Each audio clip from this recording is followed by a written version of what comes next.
Thank you, Mr. Chairman. I appreciate the opportunity to discuss the steps that we can take to improve TANF and ensure that it's effective for supporting those that need it. I want to first say thank you to each of you who in different ways are ensuring that you're helping those who need help in the community. I think we're all grateful to live in a country where there is a safety net, there is help for people who need it, and that people care enough about their neighbors to ensure that is provided. I do also want to say that, I think we all believe that the best path out of poverty is a great paying job and a family sustaining job, and that should be the goal of all of our programs, and I know that you all believe that as well. I was interested in some of the discussion. I think Ms. Francis and Ms. Reynolds sort of talked about some of this. In fact, probably all of my questions have already been touched on, but specifically how we can find the right balance between, you mentioned, Ms. Reynolds, case management. I think it's really important that at a local level, not only are case managers able to make the decisions that best channel the resources for a particular family or person in need, but also then that there's a coordination among various agencies or services that are available, and I'm sure each of you are doing that. But what's the right balance on that? Because on the other hand, from the perspective of a policymaker at the federal level, when dollars are going out to states, we want to ensure that there's some accountability there. So, for instance, we want connection with a job, but we also want the caseworker to not just be incentivized to find the first job. Maybe we do, but really we want a job that's family sustaining, and so it needs to be outcome based rather than just incentivized on process. And so that idea of federal accountability versus flexibility, what's the best balance? How can we think about that as we're reauthorizing or improving TANF?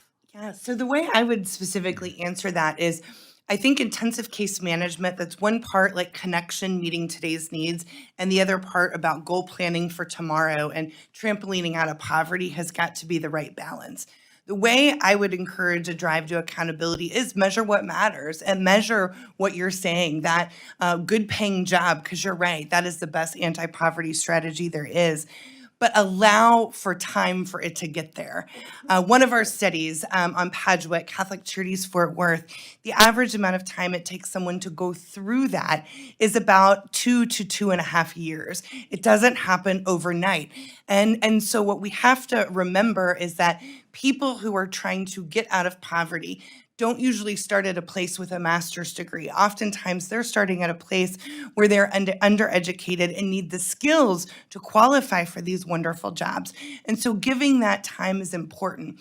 I do want to also note, one of the great things about building evidence is you can also do some cost estimating to really understand the ROI of those particular services. And so in the case I just explained, the great thing is people who came into the program employed 8 years afterwards, the cost to provide that service was made up for. For those who come into the program unemployed, 5 years after they complete the program, it made up for it. So often the return on investment of these programs can be strong. We just have to have a little longer vantage point. Thank you. And the other thing I just want to mention, I only have a minute left, is also WIOA, or some were referring to it as the WIOA, or the Workforce Innovation Opportunities Act. I serve on the Educational Workforce Committee as well, and reauthorization of WIOA is something that we hope to do this particular year or session at least. And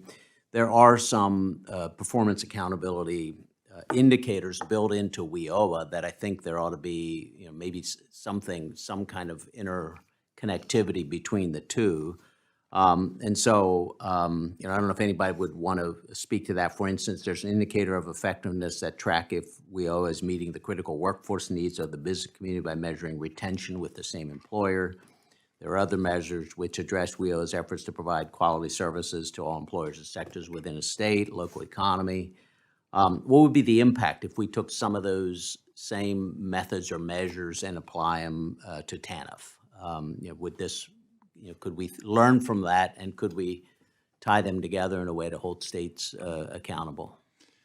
I mean, Representative, I love where your head's at, man. I appreciate you looking at WIOA reauthorization. We're hopeful that you get something done too this year. For me, it works well for our state because our business solutions team is working with both TANF recipients and Workforce Innovation Opportunity Act recipients. So it makes a lot of sense from our standpoint to use those measures. It's a little easier for our state then, right? The challenges with other states is you might have multiple people all reaching out to employers saying, hey, I have this person, let me help you, get them placed, and I have other resources to help offset with on-the-job training and other tools. The challenge with some of those business metrics too is that there's no dedicated funding stream for business solutions either.